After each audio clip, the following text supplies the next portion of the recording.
Hello, welcome back to another edition of the Big Mouth Media Podcast with your boy Truly, Jacob Jones, your baby mother's favorite radio host and counting. So today we have a special guest, coming from the Windy City, the wicked jump shot of Michael Jordan, Mr. Slam Dunk himself. So, so when you think of Chi Town, you think of MJ, think of Walter Payton, you think of some of those greats. Or when it comes to music, you might think of, one of my favorite, the purest artists that ever touched a microphone, Mr. Donny Hathaway. You think y'all know him as Common, but I know him as Common Sense. As you know, the group got started at Howard University, so Common Sense, and then Mr. West, which they would never let him in the industry. He had the bang his way in the industry, so they told him he would never be able to rap. But one of the highest rappers ever touched the mic, and they all are from Chi-Town. As Bernie Mac said, Chi-Town. You know what I mean? So, I'm gonna go ahead and let my guest introduce himself so you can get familiar with him, and you will really know the type of dialogue that you're about to receive on this interview. All right, how's everybody doing? My name is Maurice Eleby Jones Jr. I'm a movie producer from the city of Chicago, uh, owner of Twio Entertainment Films, The World Is Ours Films, affiliated in an association with Smart Girl Productions. All right. So, um, in a nutshell, that's you. So, let's talk about how this journey began when it comes to the film industry. 'Cause it's so hard to break into the film industry, man. It's not just a gate that just opened for you. People have to push down that door to really get into the film industry. So let's talk about where you started at and how it got started and how you made this dream become a reality. Oh man, that's whew, uh, I was forced into film. This wasn't a choice of mine. I was forced into it. Um, I'm gonna try to make the story short for you. But 3 o'clock in the morning, God woke me up, said write a movie, and I'm like, what? I don't write movies. But he didn't go let me go to sleep till I agreed to. So 3 o'clock the next morning, I wrote the whole entire movie. So 3 o'clock the following morning, he gave me the well, actually the next morning he gave me the title. The third morning, the movie was totally complete. I totally wrote the movie. And I was like, okay, now what? And he like filming. And I'm like, I don't know how to use a camera. I don't have a camera. I don't know anything about it. So the next day I went to work and I was rehabbing. And the guy said, whatever you find in this apartment, you can have. I opened up the closet and found $3,000 worth of video camera equipment. And that's how it started. So I vowed this was what I was going to do. And it's been a journey and a grind ever since. Um, but film was mostly my cousin's dream. And he passed away. His name is Lexi Bigham. He played in Boys in the Hood. And that was his dream. But I thought I was going to be a rapper. I never Mm, imagined, doing film. But as far as kicking in the doors, it was just basically stepping out on faith, and just having that will, that drive, And it was just I wasn't accepting no. right. Once God gave it to me, I was like, okay, it's mine. So now I just got to take it. So I stepped out on faith and reached out to a couple of the actor sites, and I was surprised. There was so many actors and actresses on board and willing to, give me a chance, and they did great. And we did my first movie, Love Beat the Hell Out of Me. Actually, our first screening, we sold out the theater. It was overpacked. It was standing room in the theater. That's how many people was there, and that's how it started for me. Okay, so let's get into the screenwriting part, the script writing part of your first feature film. And if you can go ahead and say the name of it again. Love beat the hell out of me. Love beat the hell out of me. You Yeah. know what that sounds like? What's That that? sound like that sound like you down south and it's around by June and you in a church revival and the preacher started talking about love, relationships, and the mindset relationships, and he said, "Well, the topic of my sermon today is love beats the hell out of me." I wish I had a praying church with me. Love beat the hell out of me. Oh yeah, it's man, the movie it was amazing. We shot it the first time and it being my first baby, we actually right now are in the process of reshooting it and I'm using totally all new cast. So, since I've matured in the film and learned so much more, I said, okay, now I'll go back to my first baby and make them right. Okay, so the screenwriting part, the script writing, screenwriting part, man, and the breakdowns of the writing part of it, love beat the hell out of me. Let's talk about the emotional and the mental, and God gave this to you, so it had to be some spiritual attributes as you was writing this content to prepare, for this movie. So, how was you feeling, on the mental, emotional, and spiritual level when you was writing this movie? Well, actually, the movie was based on experiences that I've witnessed, experiences that I heard about, things like that. So it touched home. It was coming against domestic violence, and God put it on my heart that I needed to show somebody how to overcome it. And most movies, they overcome it. They end up killing the person that did it, or going to jail, or all type of things. But God put it on my heart that that domestic abuse is a sickness, and the only Mm-hmm. way for that person, the abuser, to get healed, you got to give them back to God. So that's what she did in the first movie. She took him back to the church. She gave his life to Christ, and that's where she left him, and she went on with her life.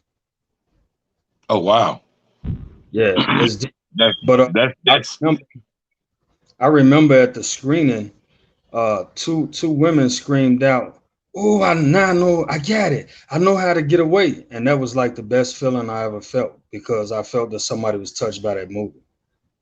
mm. So this movie has, the act of domestic violence in it, the level of the mental abuse and the emotional abuse, the physical abuse, as well as the spiritual abuse, Mhm. excuse me. And it also has, the act of forgiveness so you can find inner peace with yourself and move on with your life. Exactly, all of those ingredients. And also, during the filming of this movie, it was at that time I think it was like 8 or 9 people accepted Christ while we were shooting that movie. Mm, that's powerful, man. Yeah. That's really powerful. So, as you're out and about nowadays, and a lot of people see where you were then and where you at now, do a lot of people still bring up that first movie? All the time, all the time. Again, it was a memorable moment, and for a lot of us, it was their first time on the big screen, and it was like, wow, this new producer came in and he put us on the big screen. Even though the movie wasn't at its best, I shot that movie with I think it was a T3 camera, like the lowest of the lowest cameras, but I took us to the big screen, and I believe that gave a lot of actors hope, and it made it probably more than anything, I think it encouraged the ones who had never been on the big screen. It encouraged them more. So it was a lot of things that happened in that movement. So was this a hand picked casting crew, or did you actually have a casting call for the movie? Oh wow, you digging deep. Okay. Well, I had a casting call. I had a one original cast in the beginning, and Hmm. we started filming the film, and things was going well. Some things happened, and I had to totally recast all over again with new actors and start from the beginning. So it was a challenge at first, but I mean we saw it through. That next cast, they were just determined. They had that drive that I had drive. We were, how would you say it, like minds. Everybody was ready, ambitious. Hmm. Everybody. It's like, man, it's our time. We want to let the world know what we can do, and we just jumped out there on faith and did it. Mm. Okay, so would you say that most of your films are faith-based films? Um, in a sense, I really don't like to put my films in just one type of category because what I make is for everybody, but Mm, it's my main objective. If I can't write something that's going to help or encourage, it's no need of me writing it. And that's mm, the way I look at it. Whatever I write, I want to show people how to overcome things, and that we can withstand it because, let's be honest, day to day is a challenge, and yeah. we see different things and different situations every day. And some people don't have someone that they can lean on or talk to. But when you see my movie, it may, strike up a light bulb, and you may say, "Ooh, this is how I can overcome this. This is how I can get away from this. This is how I can Mhm. deal with this better." So, that's the objective. But, truth be told, I love the Lord. So everything I do, He's gonna always be in it. Okay, okay, okay. So you definitely got to have God at the center of everything you do, because that's the only way things can really, really move forward, man.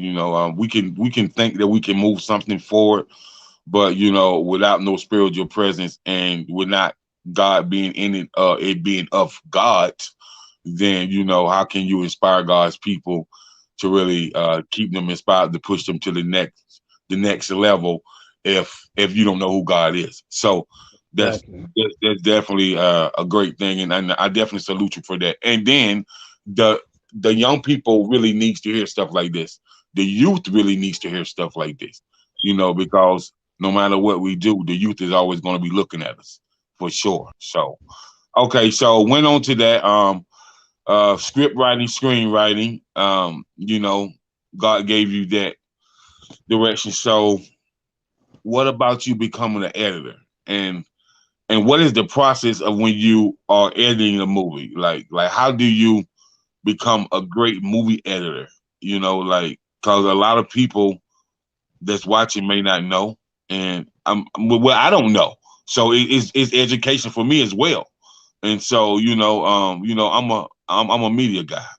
So but with you telling me how you learned that in the process, that gives me a better insight on you know when I'm interviewing a guy of your status, of your plateau. So you know you a serious brother when it comes to that film, but we're gonna get into that a little bit later on. But yeah, you a serious brother.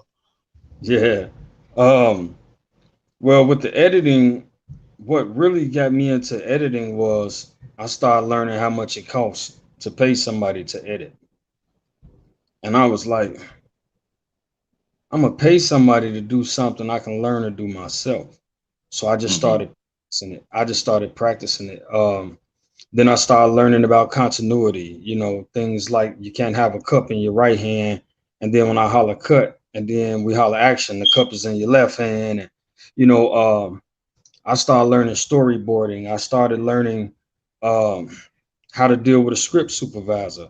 All of that comes in play when you're editing because when it comes to the final product, right? And we're putting the pieces to the Uh-huh. puzzle together. All of those things line up to make this one puzzle come together.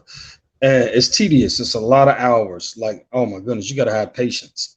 It's a lot of hours because you're dealing with, not only are you dealing with the film, you're dealing with the music, you're dealing with the sound effects. Um, you have to worry about wind noise, different things like that.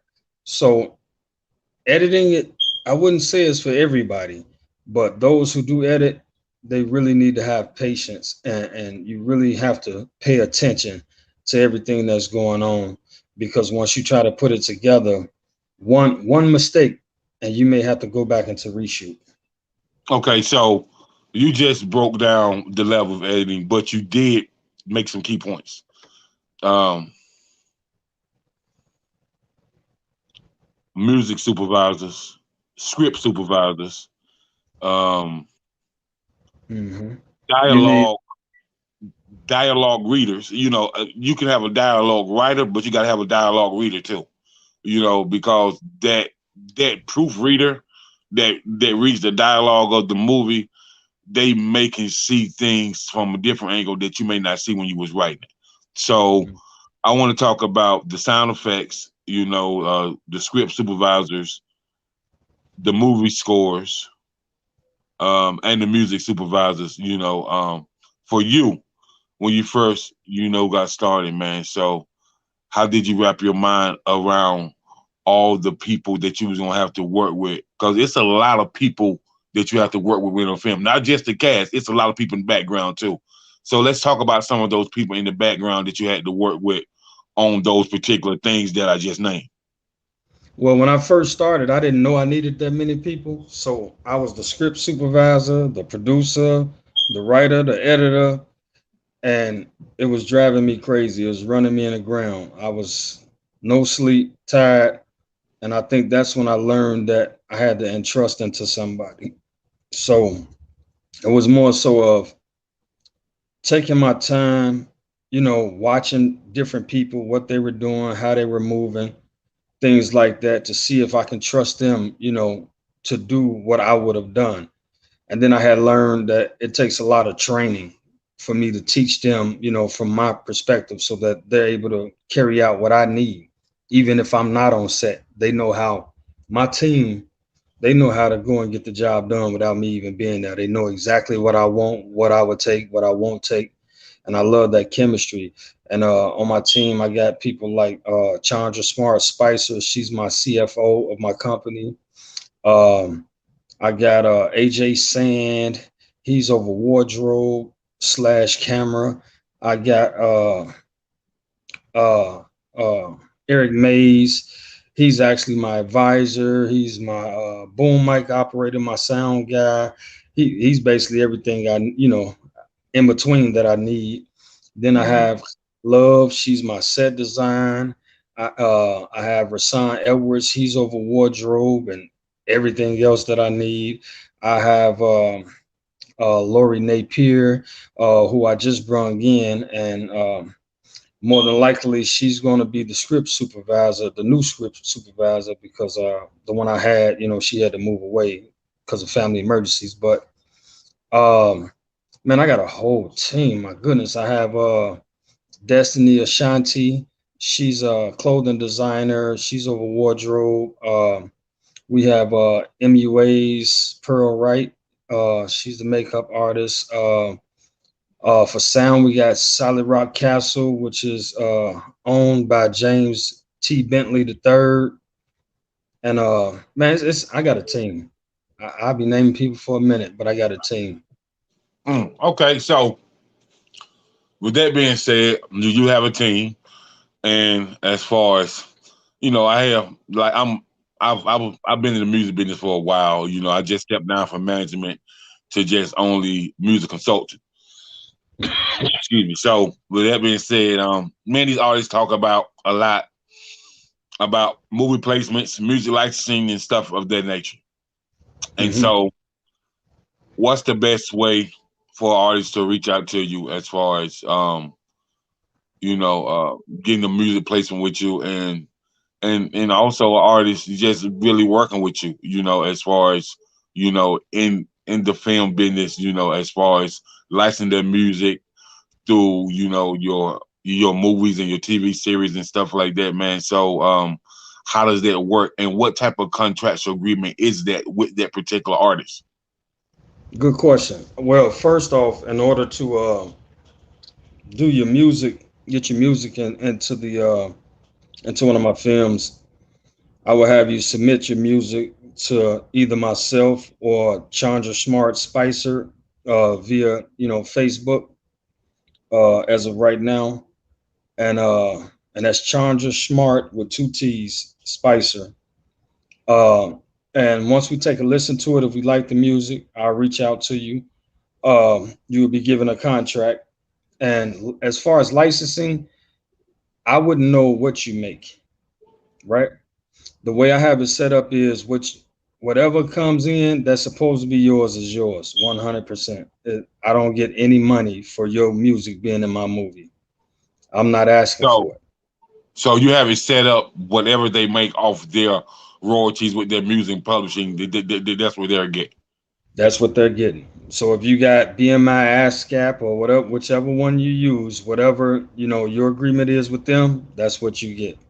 So so with your soundtracks for your movies, do you guys still put your soundtracks out on digital platforms as far as like say you have your first movie and it's a whole sound and you have a whole soundtrack. So Mhm. do you put that out on Spotify and Amazon Music, Apple Music and stuff like that? So the soundtrack is streaming as well as the artist is on them screens and plus they're still working with their contractual agreement that they have with you. So do you put your soundtracks out there as well? That's another good question. Well, as of I think it's been a little over a month now. My music executive James T. Bentley, me and him sat down, and this is something that we're starting to get into now. As far as that, so that actually he's adamant about it. He's kind of big on that. And again, when it comes to the music side, I believe in not stepping on toes. If I give you an assignment, I feel like you're gonna see it through. So I don't like to micromanage.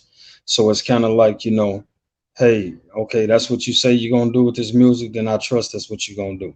I kind of don't, you know what I'm saying? I just don't mess with it like that. Unless he come to me and say, hey, I need something or I got a question. But other than that, I trust him to do what he say he's gonna do. Okay, great, good enough. And just on the flip side, man, if he ever need some help with or don't know something about it, as far as the publishing and the licensing and the royalties um and the contracts that you guys will have with, like, say, a artist that's on your soundtrack perform at a venue and they perform that song, you guys still need to actually register that soundtrack with BMI with ASCAP and register that with each venue.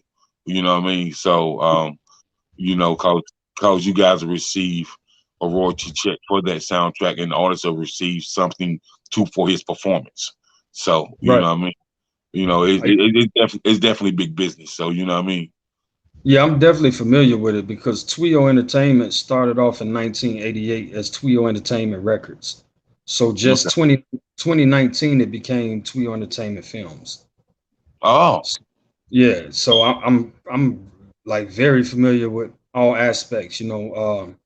Right now today, I still have artists all down south, all New York, Baltimore, like all over. So I'm familiar with it. But again, it's like I'm producing movies now, so I entrust that part to my guy. But I definitely need you, me, and him to have a talk. okay. It's not a problem. It's not a problem. So as we move on, um, I think we want to.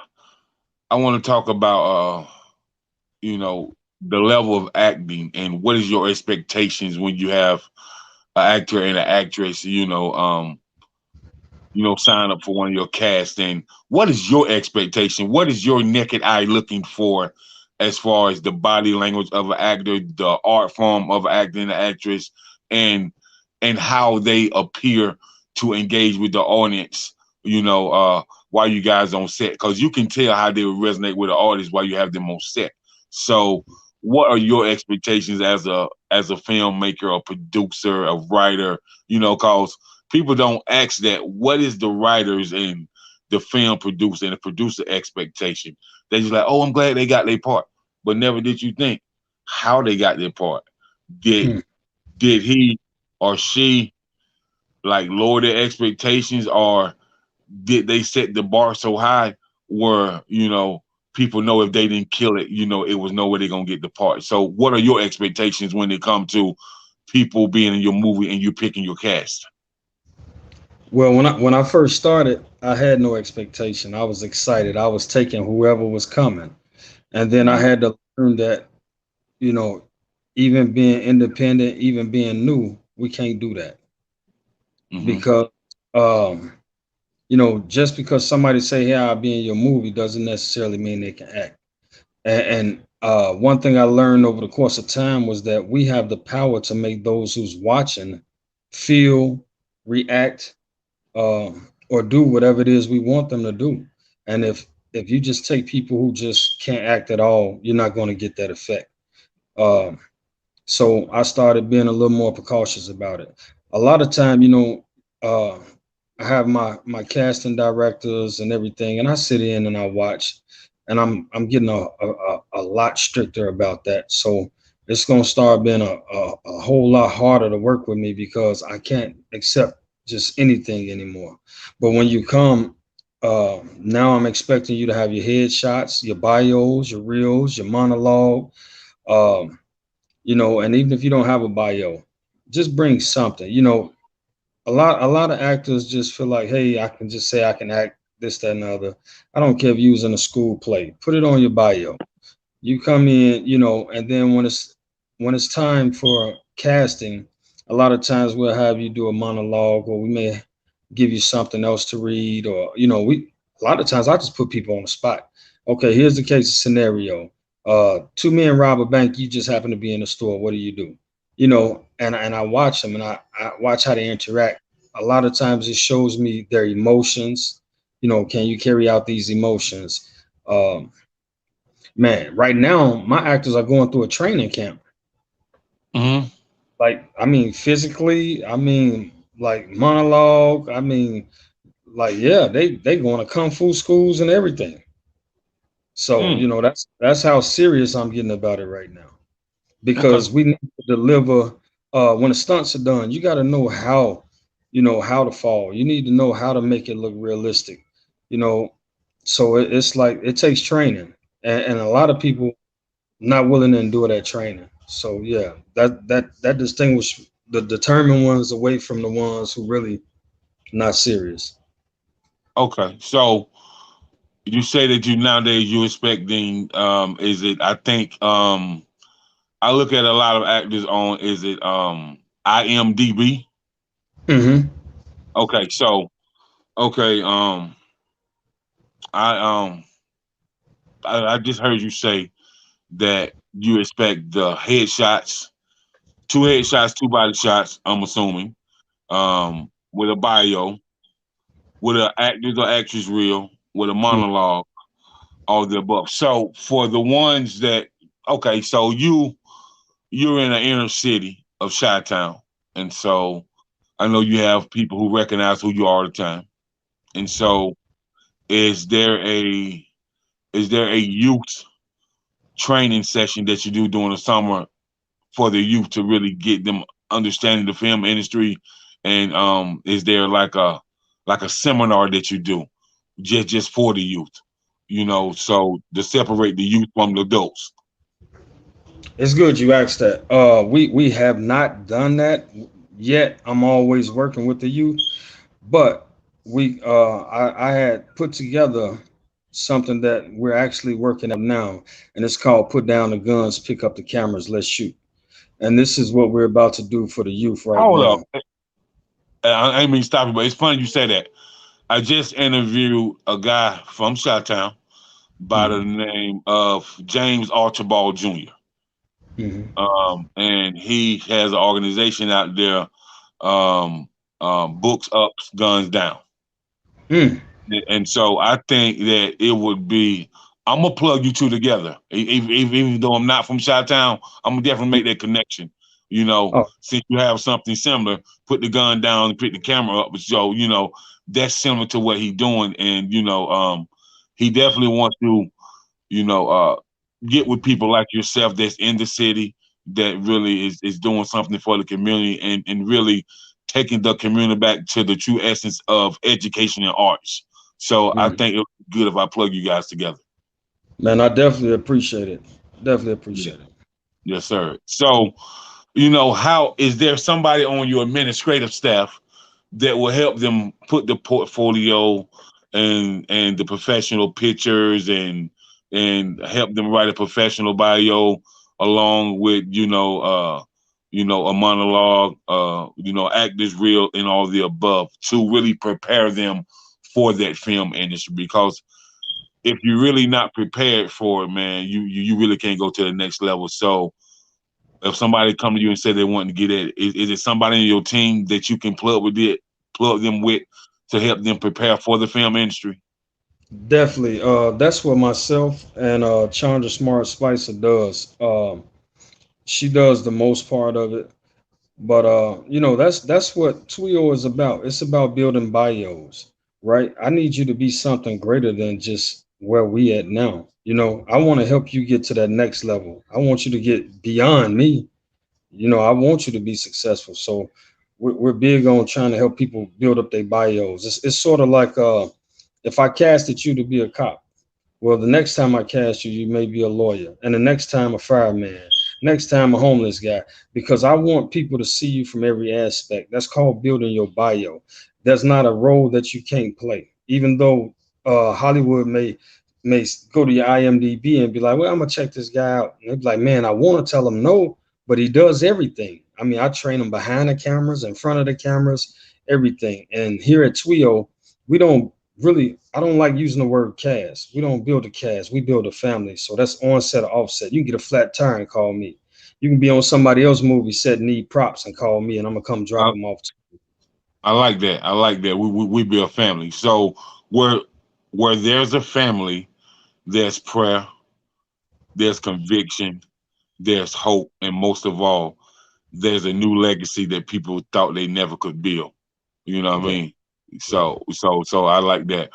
And Miss Chandra, man, she's been tuning in. She says good stuff. Shout out to her for being on the live feed. I definitely appreciate it. So, with that being said, that you guys are really willing to teach. Oh, Willing to teach one, reach one, and you guys are willing to use the art form to really embrace the education. So with you guys having a whole team now, um, you you guys tried to get into the public school system and actually come and do some teaching sessions as well as work with the superintendent of education in whatever district you may be in, because I think that's very important, and I think it's very important for your film business to be universal, not for just urban kids, but for any kid who has that art form that they want to show on the camera. And every kid might not want to be on the camera. Some kids want to be holding the camera. Some kids want to be um, just a producer for soundtracks. I was talking to a young man out in Portland, Oregon, and he told me he was a recording artist. I said, "What can I find your music at? On YouTube, Spotify?" He said, "No, my brother. I don't do YouTube, Spotify, none of that." He said, "I only built this studio to make songs for soundtracks. So what I do is I connect with music supervisors from all across the nations and globally. And so I mm, build relationships with them. So when they tell me that a movie is coming out and who the music supervisor is gonna be, and they tell me what the concept of the movie is, I write and record a song or some songs and submit to those music supervisors." And he said for the last 5 or 6 years, I've made anywhere from 120,000 to 170,000 just off recording songs for soundtracks. He said, "I've never performed on a live stage in my life. I only record songs for soundtracks and video games." And I thought that was very interesting, man. yeah. I Because mean, he told me, he said, "I have a family, man. I have 4 girls and 2 boys, so I can't be out there on that road like that. So in my basement is where my studio is, and that's how I make my money. Recording in the basement and sending it to music supervisors, whether they are music supervisor for a movie, a documentary, a video game, a web series, or a TV series. I submit, a lot, and so that's how I've been getting paid for the last 3 4 years. So I thought that was pretty brilliant. What you think about that? Man, I commend him on that. Like, one thing is he knows his situation. He knows what he has to do. He knows what he's great at. So he's just staying in his lane and is working. Hmm. So some people try to be all over, and it just things don't work out. He's focused. I can say that he's focused. He's driven. He got his plan together. He winning. Right, right, right. So, with those movie scores, do you have submissions from all over the country or globally as well, or or how often do you put it out there so people can say, this somebody I need to submit to? Because with the type of movies that I think you make life stories, Mhm. stories that touch lives. So with you making life stories, you have people from all different walks of life that probably want to submit to you and see if they can build their relationship with you, even if they may not make that cut. They still want to build that relationship with you, where you making. If they write songs, you might even inspire them to write movies, and they might want you to direct it. So it can work itself out, regardless of what the relationship might be. We have to inspire to stay inspired, and that's for sure. Exactly. Right now, I've been working with like Clint Collins out of Oakland, California. He's huge out there, like super Yeah, huge. I've been working right. with Eleby. She's she's actually in well, she moved from New York to LA. I've been working with people down in Blauville, Arkansas. It's a little town in Arkansas, and people got to understand that's the biggest little town I ever been to. But I got artists from there. I got artists from here. I got artists from Baltimore. I take submissions from everywhere, Mhm. and if the music is good and it matches it sets the tone that I'm looking for, 9 times out of 10 we're gonna roll with it. Mhm. A lot of times, like even on When Love Comes Knocking, I'm even on the soundtrack. I'll go in the studio and drop something. So it's yeah, I'm open. I'm submit it. I'm open, right? Okay. Because we're big on trying our best. See, maybe I should put it out here like this.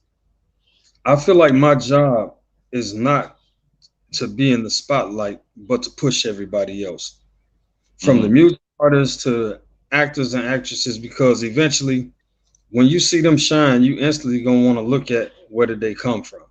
So I don't have to, be in the forefront, this, that, and other. I need these people to shine, and I'm gonna do my best to make sure they shine.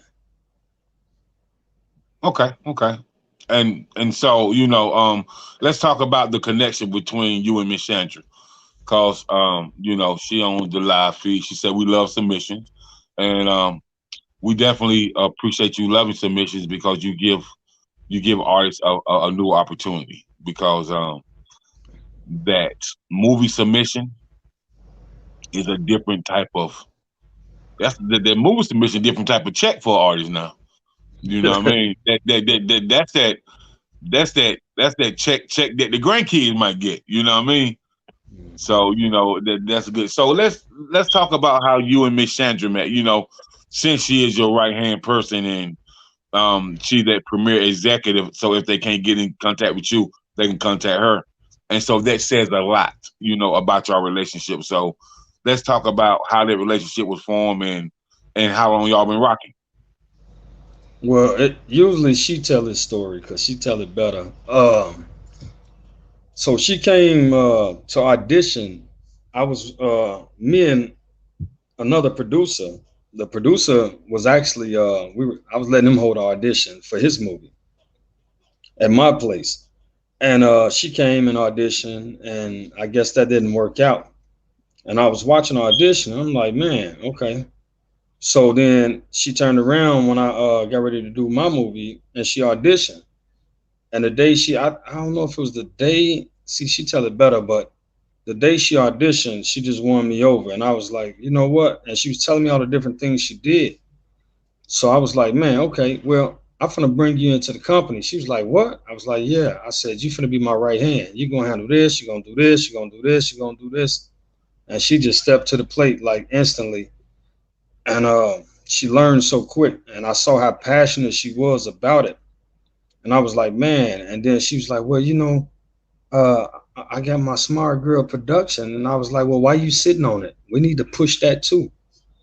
So I started forcing her, throw your production out there. Get behind these cameras. I'm finna teach you this. I'm finna show you this. And then it was like, my wife took to her so well, and her husband took to me so well. I mean, man, we started taking Vegas trips, and like it's man, it was meant to be. It was ordained. You know what I'm saying? I couldn't see a better person holding my back.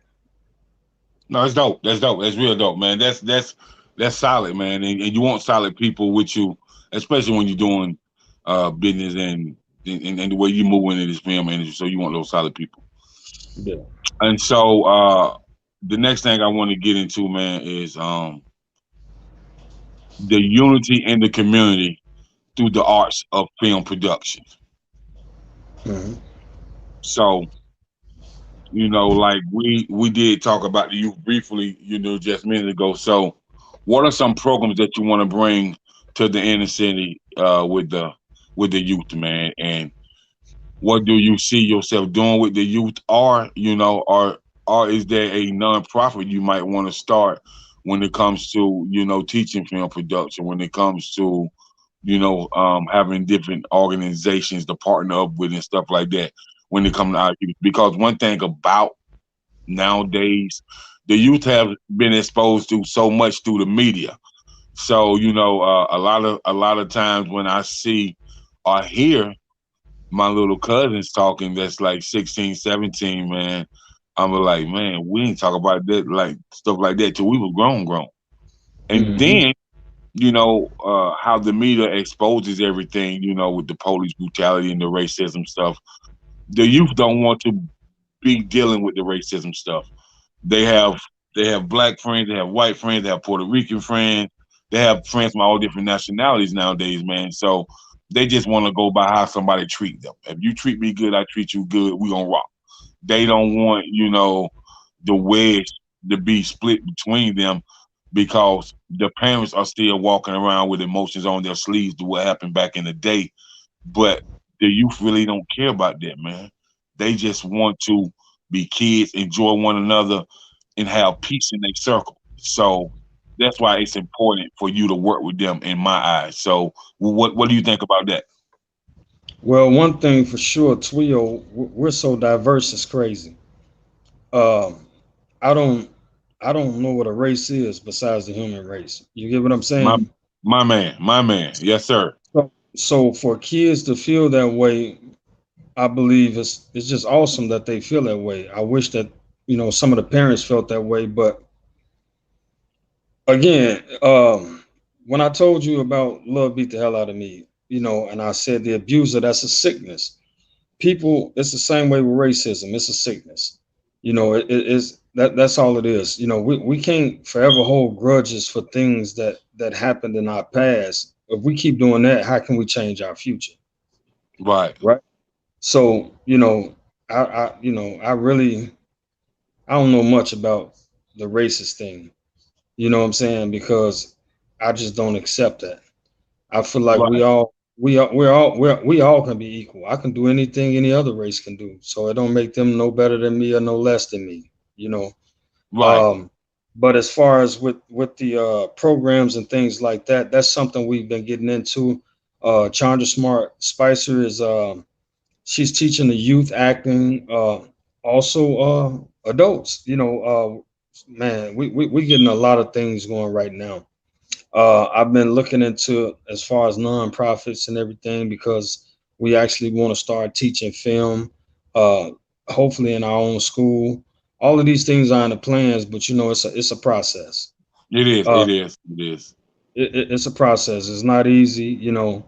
It's always easy to dream it, but to Hmm. stick and see it through, that's the challenge. And over here, we don't stop till it's complete. So Right. Right. y'all know, Right. And so, I know and it's so coming.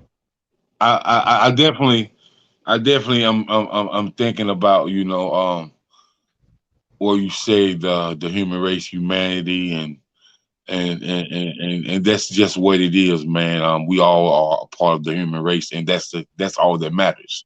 And so, with that being said, it leads me to for either you or or Miss Sandra to go over to University of Chicago and Chicago State to really talk with them about some programs, or even talk with them about a school stage play. You know what I mean?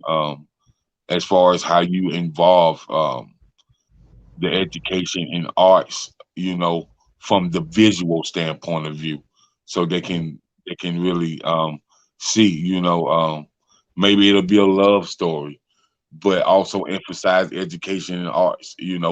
Two college Hmm. kids, or somebody in school getting their master's, while the other person has already became a lawyer or something like that. So, and I think just to emphasize that throughout, the colleges, like I said, Chicago, University of Chicago, Chicago State, University of Indiana, Indiana State. You have so many colleges around that greater Chicago metropolitan area in a 50-mile radius. It's a number of them. So, and I think with you being established like you are, that the admissions office will be open to you, the activity center be open to you, as well as the college professors who teach, public relations, journalism, you know, um, and even the finance side of filming. You got to be economically, inclined to really maintain what you're trying to do with the film, because the film takes what we call funding, and a lot of times funding is not easy to find. So we'll just move on to that and say, talk about how do you fund the film? You know, either you're gonna do it independently, or are you gonna do it through sponsorships and other things, and or you can even do it where you have a angel investor or a private investor. So a lot of people don't understand about those angel investors, man. That angel investor is something serious, man. Like, Yeah. we're talking about smart business people, Yeah. exceptionally smart. And most angel investors that I know, man, they probably are big guys in the stock market. You know what I mean? They play with a lot of capital, not money, but capital. So let's talk about finding that funding for the film industry, or for a film project. Well, with me, excuse me, I almost choked because I was gonna laugh.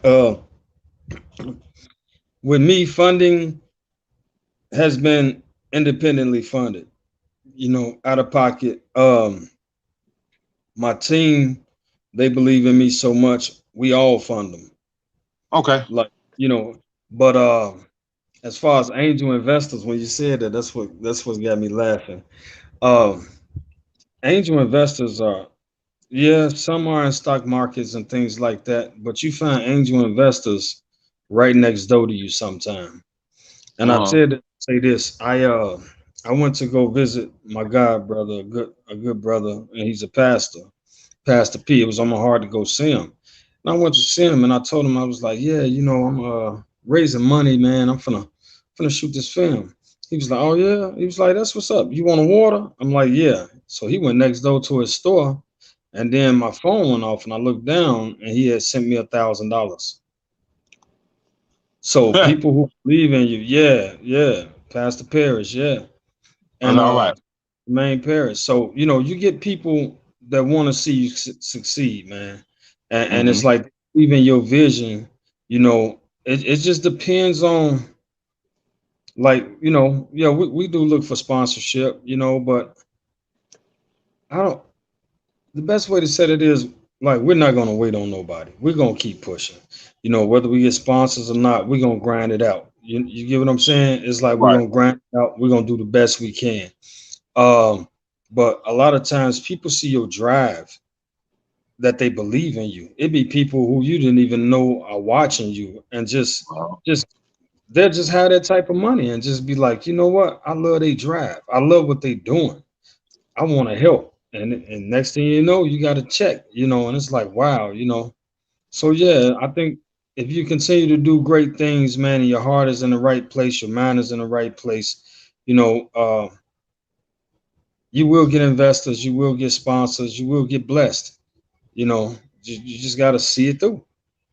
That's right. That's right. And I believe that, man. I definitely believe that. And I believe a lot of times we don't really know um, what's going to happen, but a lot of times, man, cause I tell some guys I know that independent filmmakers, man, I said, man, you definitely got to have a sizzle or reel in the trailer, man. Either, it was like, so who do I pitch to? I said, you can pitch it to whom you want to pitch it to, but Mhm. you if you're talking with somebody and you want them to consult for you, that's going to cost you. Depends on what they charge for every half hour they consult. You know what I mean? Mhm. So, in film consulting is way more expensive than music consulting. Facts. So, but man, like I said, bro, we definitely I'm glad we linked up because me and you had talked. I had inboxed you a while back about doing an Mhm. interview, and I still want to feature you in Access Magazine as well. You know what I Okay. mean? So that's a magazine that I write for out of South Carolina. So I still want to definitely feature you in the magazine as well. And but it's just a blessing that I ran across you. And um, somebody told me from I think it was my home girl, Wynette Savannah, out of Myrtle Beach, South Carolina. But yeah, that's She us. she said, "Bro, go look at my man Mo. You know what I mean? Go look at Maurice page, man. He's like he's somebody that you definitely can connect with. You know what I mean? And I think you have a good relationship. And so, it was all love, man, and just finally got across the just bringing you on the airwaves and the podcast and just letting you drop your jewels, man. It's been phenomenal to me, phenomenal. So, I appreciate it. man, as far as what you have coming up and what up and coming casting calls you have, man, because I just want to let the people know you don't have to live in Chicago to be in the cast. Am I correct? You're correct. You are Okay. correct. Actually, my last movie, When Love Comes Knocking, that we had finished, and we also sold out the theater with that one too. Um, but our lead man, he was from Atlanta, Okay. so we man, Champagne, we from all over. It's if you're able to make it, we're gonna make it happen. Okay. So, is there another casting call this year, or are you working on one for the beginning of next year? Well, we just finished casting for the reshoot of Love Beat the Hell Out of Me. Now I'm casting for Bertha Chance. I'm casting for Substantial Evidence, and I'm casting for Innocent Bad Boy, and I'm also casting for my series. Okay. So, do you have flyers or promo out for those castings or no? Well, we normally put them up on Facebook. So what I do is make sure when we do, I make sure Chandra shoot them over to you so that you can post them. So, Okay. your people are able to see them too. Right. Right. Right. So, cause I got a few people out in the side area that I wanted to plug in with as well. But I got some folks out of Atlanta that I want to plug in with as well. So but Oh, man, so we got Wynette from Myrtle Beach coming to be in it. okay, that's what's up. Yeah. Which one? Which one though? More than likely, I'm gonna bring her into Substantial Evidence. Okay then, Mhm. that's what's up, man. Got to That's dope. call her. So Now that's gonna be interesting because you know I she is a character. She is oh a my character. oh my goodness. But you definitely gotta love her though, bro. Cause she Yeah, gonna keep it real with you. She gonna keep it G with you. She gonna keep it 100 with you, man. And she good people. So you know, she gonna but she what gonna people don't know about. Go ahead, bro. I'm sorry, I said she gonna get me because she called me like 100 times while I was on set. So I'm gonna have to return sis call before she kill me. Right. Me too, man. She called me the last couple of days, man. I've been just crazy busy with some PR stuff. So but yeah, I'm gonna get her tomorrow. But man, see what people don't know about Wynette, she been in the business since she was about 13, 14, man. Her owner is the owner of Sounds of Blackness. You know what I mean? And Hmm. and I've had the pleasure of speaking with Mr. Gary Hines. I actually did a write up on him in Access Magazine as well, man. So so she plugged all the way in, Oh and yeah, definitely. and and he's always looking for new people to work with too. What people don't know, he's always looking for new people to work with. So, you know, um, that's definitely a plug. So, but this what I want from you, man. When I come to Chi-Town, Definitely.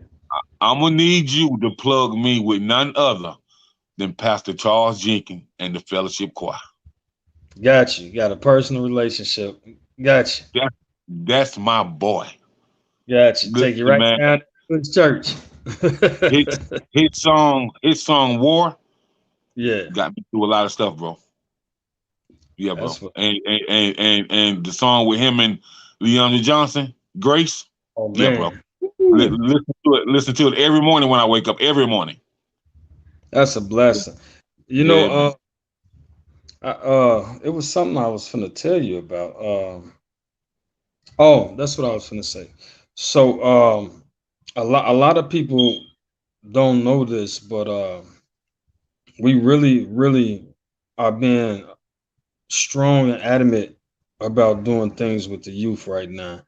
So it's Hmm. like anybody that's listening, um, willing to participate, willing to push. It don't have to be here, anywhere. We'll support you there. If you pushing to make a change with these kids, then we'll support you from here. So definitely, that's something serious right there. Because we lose So, many, we losing too and, many.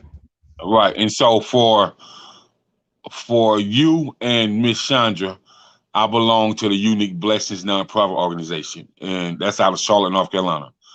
And we fight against, domestic violence, sex trafficking, human trafficking, sexual assault, with a focus on the at-risk youth. So I will definitely be getting with you to set up a introduction conference call between you guys and the nonprofit to see how we can help each other and see where we can go for sure. Definitely, definitely. And Right. one last thing I'm gonna say in the new movie, love the reshoot of Love Beat the Hell Out of Me. What I did, not only did I select great actors and actresses, but I took different companies and brung them together. I brung Smart Girl Productions with Twio Entertainment Productions, Sherelle Brown Productions, Black Tiger Productions, Passionate Films Production. These are all different companies that I made merge together to Mm-hmm. create film. It's dope. That is dope. That is dope, man. So, are there any last minute shout outs that you want to give, man? For your people that's always been by your side, for your team, for your community, your church family, just people that always say, this brother got blessings on top of blessings. Look who you connected with. Definitely. I want to shout out first my wife. You know what I'm saying, sticking with me and being there, and definitely my whole entire Twio family. I want to shout out my pastors, Bishop Mark Harvin, co-pastor Bernadine Harvin, Cornerstone Family Christian Center. I like to shout out Pastor Paris for always being there. Supernatural Flames of Fire Alliance. Just everybody that's been down with the cause. Definitely. I want to shout out my brother Robert Spicer because a guy got to really love you to entrust you with his wife as much as I keep her working. So, I definitely got to shout out, bro. Yeah, just man, everybody. Just And everybody. and what you said there about Mr. Spicer, I'm gonna give him a shout out too, because he can only be one thing, and that's a man of God. Because Definitely. when somebody got your wife working like that, oh yeah, bro, you definitely gotta be a man of God, and you gotta have uh and you gotta understand it so it can be understood, and then you and your wife can overstand it together. Yes, sir. Come Uh on, huh. come on, Yeah. come on. Don't Yes, sir. preach. Yes, sir. Yes, sir. Yes, sir. So, Maurice, man, it's been a pleasure, man. I thank you, and I thank the greater metropolitan area of Chicago for embracing me, man. So, cause with me being connected to you, I feel like the whole city gonna embrace me. So, with that being said, man, I just want to say, man, keep grinding, keep doing what you're doing, keep inspiring lives, and man, keep on saving the youth through your form of art. And Miss Sandra, I appreciate it. Yes, and we didn't add now just to let people know you a minister, pastor, all yourself too, right? Yes, Mm-hmm. sir. Yes, sir. So it's explainable, you know what I mean, why you do what you do and how Yeah. you do it. So, What, but what, well, now that you let the cat out the bag, film is my ministry. I look like him, I talk like him, and but it's just like when you operate in love, they be wondering, where the change come from. Like, wow, it's so funny. I'm gonna just leave you with this. My bishop is my father, uh-huh. and every time somebody gave their life to Christ, he always said, "Why you give your life to Christ?" They be like, "I don't know. I was just hanging with Maurice. I just felt like it was the right thing to do." Like, and he laugh at that all the time. There's so many people who say that, and that's good. It means that I'm leading by example. So, Right, right, right, I'm right, I'm right. not perfect, but I'm trying. Yeah, I mean, ain't none of us perfect, bro. I mean, we all fall short to the glory, but at the same time, man, you know, my pops ain't here no more. But this was his famous quote. Remember one thing, son. I'm gonna give you two of his quotes. His first quote was his lessons and your blessings, Hmm. and his second quote, if you don't do nothing else for me, stay out of jail and stay out of hell, and you gonna be all right. For real. You know what I'm talking about?